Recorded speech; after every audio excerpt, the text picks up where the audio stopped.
میں نے پچھلے بیان میں یہ وضاحت سے بتایا تھا کہ جبریل امین معراج کی رات میرے کریم نبی صلی اللہ تعالیٰ علیہ وسلم کی بارگاہ اقدس میں آئے اور حضور آرام فرما رہے تھے۔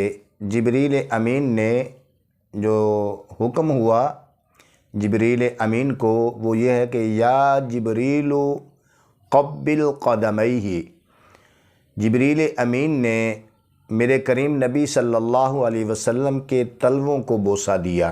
اور سرکار یہاں پہ کیا فرماتے ہیں؟ میرے آقا فرماتے ہیں کہ تنام عینی ولا ینام قلبی، میری آنکھیں سوتی ہیں، میرا دل بیدار رہتا ہے۔ اور نبی رحمت صلی اللہ تعالیٰ علیہ وسلم یہ بھی ارشاد فرماتے ہیں کہ میری نیند میرا وضو خراب نہیں کر سکتی۔ جبریل امین نے سرکار مدینہ صلی اللہ علیہ وسلم کو ساتھ لیا اور چاہے زمزم پر لے آئے۔ جبریل امین نے سرکار کو وضو کروایا۔ وضو کروا لینے کے بعد جبریل امین نے سرکار خود ارشاد فرماتے ہیں کہ جبریل نے سرکار کو حرم کعبہ میں لٹا دیا اور حلقوم سے لے کر ناف تک کا سارا حصہ جبریل امین نے چاک کر دیا، کھول دیا۔ میرے مصطفیٰ کریم صلی اللہ علیہ وسلم کے سینہ اطہر کو کھول دیا گیا اور سرکار فرماتے ہیں کہ جبریل امین نے میرے سینے کو کھول کے، سینے کو چاک کر کے اس میں سے میرے دل کو نکالا، شق کے صدر جو کہتے ہیں۔ اور یہاں پر جب سرکار کے دل کو نکال لیا، اب دل مصطفیٰ کریم صلی اللہ علیہ وسلم کا ہے، جبریل امین نے اس قلب اطہر کو بھی چاک کیا۔ یہاں پہ لفظ آتے ہیں کہ فشرح صدری، صدر کہتے ہیں دل کو۔ جب دل نکالا، اسے چاک کرنے لگے تو میکائیل علیہ السلام نے پوچھا کہ اے جبریل بتاؤ اس دل کی کیفیت کیا ہے؟ جبریل امین کیا کہتے ہیں کہ قلب سدید فیہ عینان تبصران و فیہ اذنان تسمعان، یہ قلب مصطفیٰ ہر کجی سے پاک ہے، اس میں دیکھنے والی 2 آنکھیں ہیں اور سننے والے 2 کان ہیں۔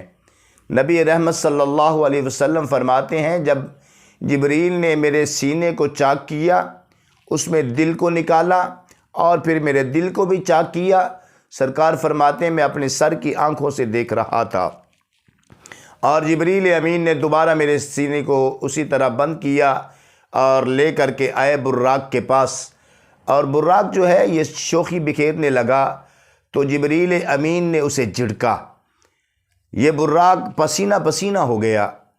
اب نبی رحمت صلی اللہ تعالیٰ علیہ وسلم کو سوار کرنے کے لیے جبریل امین نے لگام کو تھاما، میکائیل علیہ السلام نے رکاب کو تھاما، اور کائنات کا دلہا، پوری کائنات کا مالک و مختار، جو اللہ کی بادشاہت میں، اللہ کی پوری کائنات میں سب سے افضل و اعلیٰ، اسی لیے اعلیٰ حضرت فرماتے ہیں سب سے اعلیٰ و اعلیٰ ہمارا نبی، سب سے بالا و اعلیٰ ہمارا نبی، پوری کائنات کا دلہا اب سوار ہوا۔ سرکار فرماتے ہیں آن کی آن میں یثرب آ گیا، اب اسے یثرب کہنا اسے اب اجازت نہیں ہے، جو ایک بار یثرب کہے اسے 9 بار مدینہ مدینہ مدینہ مدینہ کہنا چاہیے۔ سرکار فرماتے ہیں جبریل امین نے عرض کیا کہ یا رسول اللہ صلی اللہ علیہ وسلم، آقا یہاں پر اتریے اور 2 رکعت نماز ادا کیجئے۔ میرے کریم نبی صلی اللہ علیہ وسلم نے 2 رکعت وہاں پر ادا کی۔ سرکار نے پوچھا کہ اے جبریل یہ کون سی جگہ ہے؟ جبریل امین نے جواب دیا کہ یا رسول اللہ یہ یثرب ہے، آپ ہجرت کر کے یہاں پر تشریف لائیں گے اور آپ کا آخری آرامگاہ بھی آپ کی یہیں پر ہوگی، یہ وہ جگہ ہے جو آپ کے انوار و تجلیات سے منور ہوگی اور مستفیض ہوگی، قیامت تک آپ یہاں پر تشریف فرمائیں گے۔ آقا کونین صلی اللہ علیہ وسلم فرماتے ہیں اس کے بعد میں پھر سوار ہوا براق پر اور تھوڑی ہی دیر بعد مدین آ گیا۔ مدین حضرت ابراہیم علیہ السلام کے ایک بیٹے کا نام ہے۔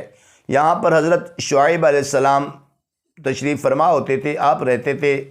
شعیب علیہ السلام کے ہاں بیٹیاں ہی بیٹیاں تھیں، آپ کا کوئی بیٹا نہیں تھا۔ اب یہاں پر ایک بات کرنا چاہتا ہوں، جو لوگ جن کے ہاں بیٹیاں پیدا ہوتی ہیں وہ نہ جانے کیسے کیسے ہیلے، کیسے کیسے بہانے بنا کے عورت کو کوستے ہیں، اس کے ماں باپ کو تانے دیتے ہیں۔ ساس جو ہے وہ اپنی بہو کے ساتھ نہ جانے کیسے کیسے ظلم تشدد کیے جاتے ہیں۔ ذرا یہ دیکھیں، یہ بیٹی جو ہے یہ اللہ کے پیارے محبوب نے فرمایا بیٹی رحمت ہے اور بیٹا نعمت ہے۔ آقا کونین صلی اللہ علیہ وسلم کا ارشاد گرامی ہے کہ جس آدمی کی 4 بیٹیاں ہوں اور ان کی وہ تربیت اچھے طریقے سے کرے، انہیں لان تان نہ کرے، انہیں جھڑکے نہ، انہیں دین کی تعلیم دے، ان کی پرورش کرے۔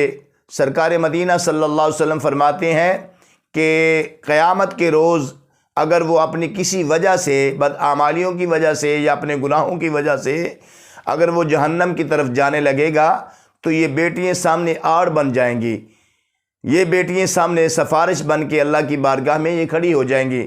سرکار فرماتے ہیں جس نے اپنی 4 بیٹیوں کی تربیت کی، انہیں پڑھایا، انہیں جھڑکا نہیں، ان پر لعنت نہیں کی، سرکار فرماتے ہیں کہ روز محشر میرے کریم نبی نے شہادت والی انگلی اٹھا کر کے ایسے اشارہ کر کے سرکار نے فرمایا اسے ایسے میں جنت میں ساتھ لے کے جاؤں گا۔ کسی صحابی نے عرض کر دی یا رسول اللہ جس کی 4 بیٹیاں نہ ہوں 3 ہوں، سرکار فرماتے 3 والا بھی اسی طرح میرے ساتھ جنت میں جائے گا۔ سرکار 2 جس کے پاس 2 ہوں، سرکار نے فرمایا 2 والا بھی اسی طرح ان کی تربیت کرے، وہ بھی میرے ساتھ جنت میں جائے گا۔ عرض کی گئی یا رسول اللہ جس کے پاس 1 ہو، سرکار مدینہ صلی اللہ علیہ وسلم نے فرمایا جس کے پاس 1 بیٹی ہوگی اس کی وہ تربیت کرے گا، اسے وہ لان تان نہیں کرے گا، کبھی جھڑکے گا نہیں، اس کو اچھے طریقے سے اس کی پرورش کرنے کے بعد سرکار فرماتے ہیں وہ بھی اسی طرح جنت میں جائے گا۔ اب حضرت جناب شعیب علیہ السلام کی بیٹیاں ہی بیٹیاں تھیں، کوئی بیٹا نہیں تھا۔ یہاں پہ یہ بھی وضاحت کر دوں، بیٹیاں دے یا بیٹے دے یہ میرے مالک کے اختیار میں ہے، کسی کو بیٹیاں دے دے، کسی کو بیٹے دے۔ سورۃ الشورى پڑھیں ذرا 25 پارے میں اللہ احکم الحاکمین نے جو ارشاد فرمایا ہے، میرا خالق فرماتا ہے کہ الحمدللہ للہ ملک السماوات والارض، زمین و آسمانوں کا بادشاہ میرا اللہ ہے۔ یخلق ما یشاء، جو چاہے پیدا کرے، یہب لمن یشاء اناسا و یہب لمن یشاء الذکور، جسے چاہے بیٹیاں دے، جسے چاہے بیٹے عطا کرے۔